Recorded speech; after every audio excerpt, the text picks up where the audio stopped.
ఆదివాసీ దినోత్సవం, ప్రపంచ ఆదివాసీ దినోత్సవం, ప్రపంచ ఆదివాసీ దినోత్సవం. జోహార్ గిరిజన అమరవీరులకు, జోహార్ గిరిజన అమరవీరులకు, జోహార్ గిరిజన అమరవీరులకు.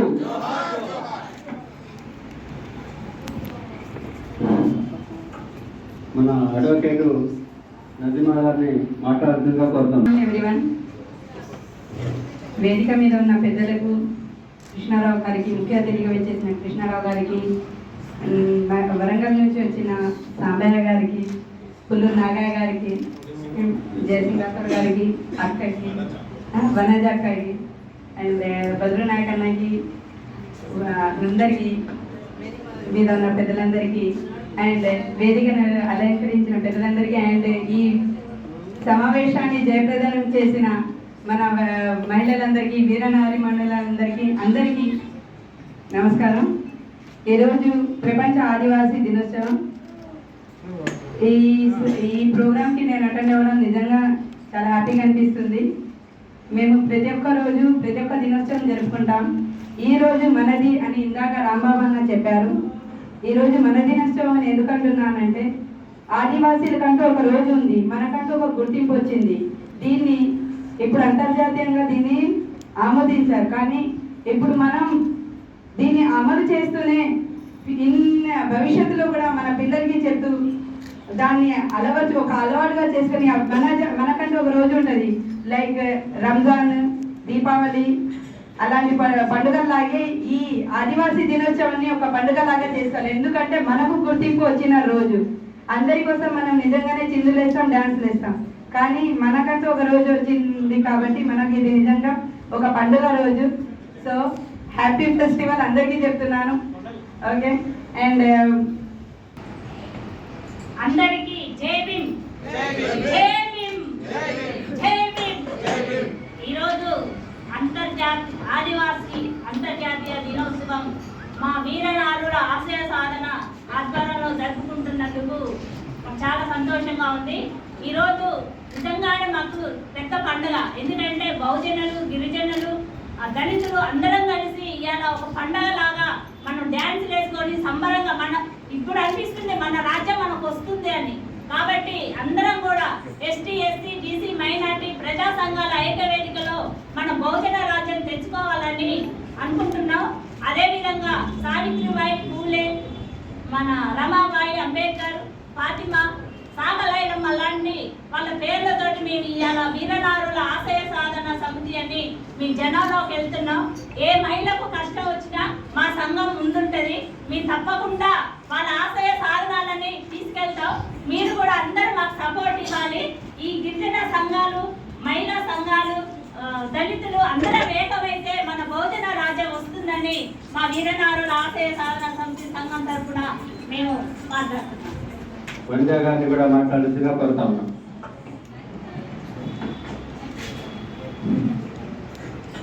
సభ అధ్యక్షులు బద్రు నాయక్ గారికి, అట్లాగే వేదికను అలంకరించిన నా తోటి సహచరులందరికీ కూడా ధన్యవాదాలు తెలియజేస్తున్నా. అట్లాగే వేదిక ముందున్న మా మహిళలు, చాలా సంతోషంగా ఉంది. ఇంతమంది మహిళలు గ్యాదర్ అవ్వడం, ఇక్కడ మన సమస్యల మీద మనం మాట్లాడుకోవడానికి ఇక్కడ ఈరోజు ఒక దినం రోజున మనం కలుసుకోవడం అనేది మీ అందరితో ఈరోజు ఈ ప్రపంచ ఆదివాసీ దినోత్సవాన్ని జరుపుకోవడానికి మరి రావడం అనేది చాలా సంతోషకరమైన విషయము. నా పేరు పటేల్ వనజ, నేను వరంగల్లో ఉంటా. తెలంగాణ ప్రజలందరికీ ప్రపంచ ఆదివాసీ దినోత్సవ శుభాకాంక్షలు తెలియజేస్తున్నాం. 1994లో న్యూయార్క్లో ప్రప్రథమంగా అంతర్జాతీయ ఆదివాసీ దినోత్సవంగా చేసుకోవాలని నిర్ణయించింది. అప్పటి నుంచి ప్రతి ఆగస్టు 9వ తేదీన ప్రపంచ ఆదివాసీ దినోత్సవంగా చేయడం జరుగుతుంది. సంతోషం.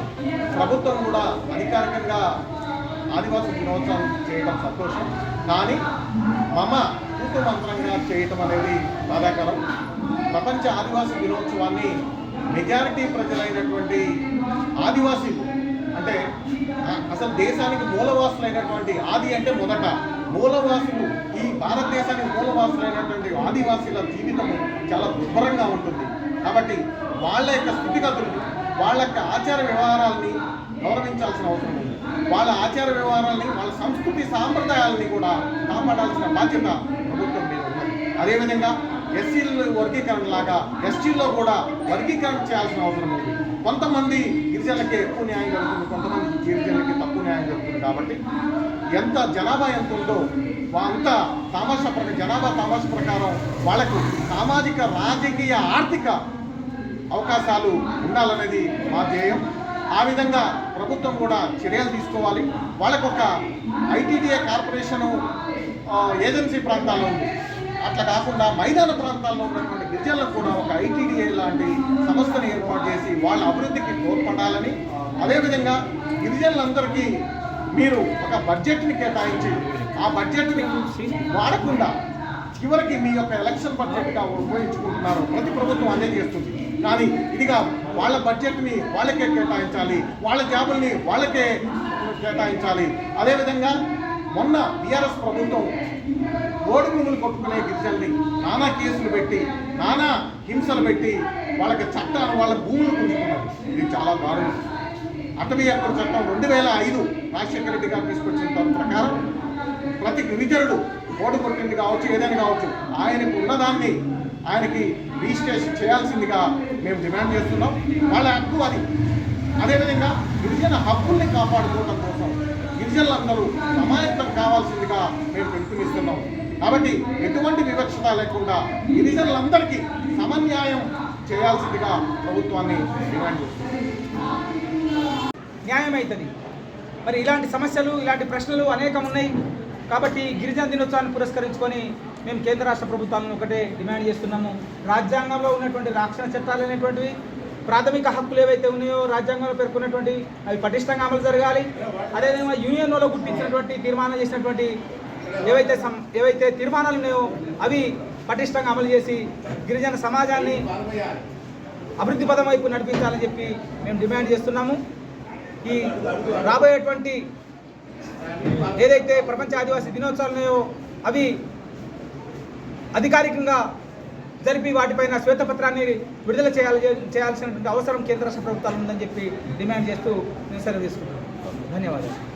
నా పేరు పటేల్ వనజ. నేను మహిళా ఉద్యమకారిని. వరంగల్ నుంచి ఇక్కడికి రావడం జరిగింది. ఈరోజు ప్రపంచ గిరిజన దినోత్సవాన్ని పురస్కరించుకొని ఇక్కడ ఖమ్మం జిల్లాలో మరి మా గిరిజన బిడ్డలంతా కూడా ఎంతో ఆనందంగా ఈరోజు ఈ ఉత్సవాన్ని జరుపుకోవడం జరిగింది. కానీ ఆ రోజు నాడే ఉత్సవాలు జరుపుకొని తర్వాత వాళ్ళ జీవితాలు చీకటిమయంగా ఉన్నా కూడా పాలక వర్గాలు పట్టించుకున్న పరిస్థితి లేదు. కాబట్టి మరి 2005 చట్టం ప్రకారం మరి ఈరోజు గిరిజనులకు ఓటు భూములకు కూడా పట్టాలు ఇవ్వాల్సిన అవసరం ఉన్నది. ప్రభుత్వాలు మరి గత ప్రభుత్వంలో కూడా 3 ఎకరాల భూమి అన్నారు. మరి ఎవరికి కూడా ఇప్పటి వరకు అలాంటి జరిగిన పరిస్థితి లేదు. గిరిజనులు తరతరాలుగా మరి అడవిపైనే వాళ్ళు ఆధారపడి బతుకుతున్నారు. కాబట్టి గిరిజనుల్ని ఎంతసేపు అడవి నుంచి దూరం చేసే ప్రయత్నాలు ప్రభుత్వాలు ఆపుకోవాలని, మరి వాటిని ఆపుతూనే వాళ్లకు ఆ భూముల మీద హక్కు కల్పించి వాళ్లకు భూములకు పట్టాలు ఇవ్వాల్సిన అవసరం ఉన్నదని మరి నేను కోరుతున్నా. అట్లాగే మహిళలపైన చాలా ఘోరంగా ఛత్తీస్గఢ్ లాంటి ప్రాంతాలలో ఇవాళ మరి ఉద్యమాలు జరుగుతున్న పరిస్థితి ఉన్నది. ఆ ఉద్యమాలతోని వాళ్ళకున్న గొడవ ఏమన్నా ఉంటే తేల్చుకోవాలి. కానీ సాధారణ మరి ఇలా గిరిజనుల మీద, మామూలు గృహిణుల మీద కూడా ఇళ్లలోకి పోయి దాడులు చేస్తున్న పరిస్థితి ఉన్నది. దీన్ని వెంటనే ప్రభుత్వాలు నిలిపివేయాలని, మరి ఇలాంటి ఆపరేషన్ కగార్ లాంటివి కూడా గిరిజనుల మీద ప్రయోగించొద్దని మరి నేను డిమాండ్ చేస్తున్నాం. మేము ప్రజాస్వామికవాదులుగా ఇవాళ మరి మొన్న కూడా ఒకసారి మేధావులంతా కూడా ఛత్తీస్గఢ్ పోవాలంటే పోనీయకుండా మధ్యలోనే ఆపిన పరిస్థితి ఉంది. మరి ఇవాళ రాజ్యాంగాన్ని కూడా తుంగలో తొక్కుతూ మరి ఆదివాసులకు అందాల్సిన హక్కులను కూడా కాలరాస్తున్న పరిస్థితిని మరి సభ్య సమాజం అంతా కూడా ఒక్క తాటితోటి ఇవాళ ఒక రాజ్యాంగాన్ని రక్షించుకోవాల్సిన అవసరం ఉన్నది. రాజ్యాంగంలో ఉన్న హక్కులనే అడుగుతున్నారు ఆదివాసులు కూడా. మరి పొందుపరిచింది పాలకులే కాబట్టి వాటిని అమలు కూడా వాళ్ళే పూనుకొని దాన్ని మరి ఎలాంటి ఇబ్బందులు లేకుండా మరి అలా మన గిరిజన గూడాలల్లా తండాలల్లా వాళ్ళకు సరైన న్యాయము సరైన విధంగా వాళ్ళు జీవించడానికి వాళ్ళకి అన్ని అవకాశాలు కల్పించాలి. ఈ రోజు కూడా చాలా ఘోరమైన పరిస్థితులలో ఆదివాసీ గూడాలు ఉన్నాయి. కనీసం రోడ్లు లేవు, కనీసం వాళ్ళకు ఎలాంటి వసతులు లేవు, హాస్పిటల్స్ లేవు, విద్య లేదు, వైద్యం లేదు, ఇలాంటి స్థితి ఉన్నది. అవన్నీ కూడా ఈరోజు మరి మన ఎవరైతే పాలకులు ఉన్నారో వాళ్ళు ఆలోచించి వాళ్ళకు కూడా అన్ని అవకాశాలు సమాన అవకాశాలు కల్పించాలని మేము డిమాండ్ చేస్తున్నాం. మరి తప్పకుండా ప్రభుత్వాలు అట్లా ఆలోచించాలని కోరుతూ మరి నాకు ఈ అవకాశం ఇచ్చిన మీడియాకు ధన్యవాదాలు తెలియజేస్తున్నా. మీడియా మిత్రులు కూడా సమాజం పట్ల ఉన్నత. నా పేరు గూడెల సాంబయ్య, నేను సామాజిక ఉద్యమకారుని. ఈరోజు ప్రపంచ ఆదివాసీ దినోత్సవాన్ని పురస్కరించుకొని మీ ముందుకు వచ్చాను. ఈరోజు దేశవ్యాప్తంగా ప్రపంచవ్యాప్తంగా అంతర్జాతీయ ఆదివాసీల దినోత్సవం జరుగుతున్నా కూడా ఈరోజు ఆదివాసీల స్థితి చాలా దారుణంగా ఉన్నది. వాళ్ళను బతకనివ్వకుండా వాళ్ళ హక్కులను కాలరాస్తూ ఏ అడవినైతే వాళ్ళు నమ్ముకొని బతుకుతున్నారో ఆ అడవి బిడ్డలను అడవి నుండి వేరు చేసే ఉద్దేశంతో ఈ కేంద్ర రాష్ట్ర ప్రభుత్వాలు ఉన్నాయి. కాబట్టి ఇప్పటికైనా ఈ కేంద్ర రాష్ట్ర ప్రభుత్వాలు అడవిని నమ్ముకొని బతుకుతున్న అడవి బిడ్డలను హింసించకుండా వాళ్ళ హక్కులను కాలరాయకుండా వాళ్ళు స్వేచ్ఛాయుత జీవితాన్ని గడిపే విధంగా వాళ్ళ సంస్కృతి సాంప్రదాయాలను అణచివేసి కాలరాచే విధంగా ఈ కేంద్ర రాష్ట్ర ప్రభుత్వాల విధానాలు ఉండొద్దని డిమాండ్ చేస్తూ ఈ కేంద్ర రాష్ట్ర ప్రభుత్వాల విధానాలకు అణచివేతకు వ్యతిరేకంగా గిరిజనులంతా ఏకమై సంఘటితంగా ఉద్యమించాలని విజ్ఞప్తి చేస్తూ ఈ అవకాశం ఇచ్చిన మీడియాకు ధన్యవాదాలు.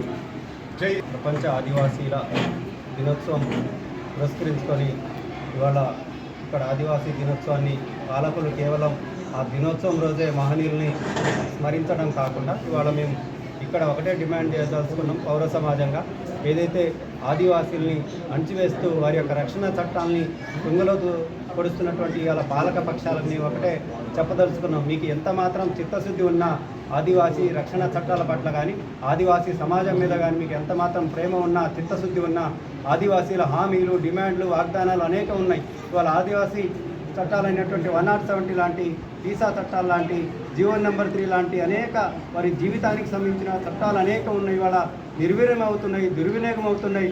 వాటి ఆ రాజ్యాంగ సూత్రాలని మౌలిక సూత్రాలని వాళ్ళ తుంగలో దోస్తూ ఉన్నారు. వాటి ఇప్పటికైనా ఇప్పుడు రాష్ట్ర పాలకులు కానీ కేంద్ర పాలకులు కానీ ఆదివాసీ దినోత్సవాల్ని జరపడం అంటే లేకపోతే ఆదివాసీ సమాజాన్ని గౌరవించడం అంటే ఆదివాసీ సమాజం అభివృద్ధి కోసం మీరు పాటుపడడం అంటే ఆదివాసీలకు ఉన్నటువంటి హక్కుల్ని వారి యొక్క ఆత్మగౌరవాన్ని వారికి రావాల్సిన సంక్షేమ పథకాలని అమలు చేయడమే పటిష్టంగా తూచా తప్పకుండా రాజ్యాంగం చెప్పినటువంటి తూచా తప్పకుండా అమలు చేయడమే ఆదివాసీ సమాజాన్ని మీరు గౌరవించడం, ఆదివాసీ సమాజాన్ని మీరు ఇవాళ ప్రోత్సహించడం, అభివృద్ధి పరచడం అని మేము భావిస్తూ ఉన్నాం. జై భీమ్.